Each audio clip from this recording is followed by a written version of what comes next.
Një herë në javë dhe me orar të kufizuar. Ky është rekomandimi i mjekës okuliste Silvana Tonuzi, për sa i përket përdorimit të pajisjeve elektronike, si smartphone apo tableta, nga fëmijët e mitur.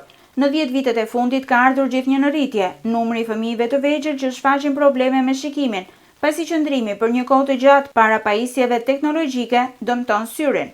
Ne vëmë re që numri i fëmijëve që ka nevojë për vendosjen e syzeve ose nuk shikojnë mirë është i rritur nga viti në vit. Nënat shqiptare që të mbarojnë dhe punët e tyre ja lënë celularin fëmijës që të rrihet i urtë, mos ta shqetësoj dhe tulet të rriull në divan. Por pa e ditur ose pa e kuptuar dhe nga mos informacioni që celulari e dëmton shumë syrin e fëmijëve. Fëmia duhet ta përdorë celularin maksimumi një herë në javë, përveç pjesës shkollore, 1 orë, 1 orë e gjys, jo më tepër, sepse rrezatimi që ka celulari është shumë i dëmshëm.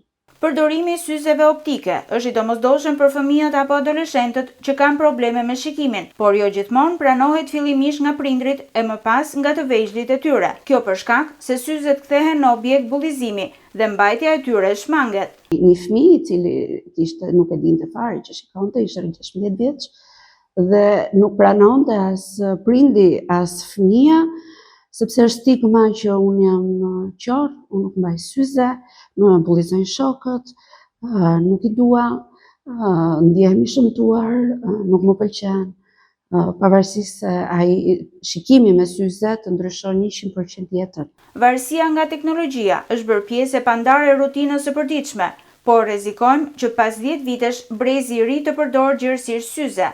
Rrezikojmë që brezin e ri të ardhshëm ta kemi të gjithë me syze? Po, rrezikojmë. Mjekët okulistë theksojnë se prindrit duhet të ndërgjegjësohen për efektet anësore që shkaktojnë smartphone-ët dhe për këtë arsye duhet ta kanalizojnë rritjen e shëndetshme të fëmijës drejt aktivitetit fizik dhe lojrave në natyrë.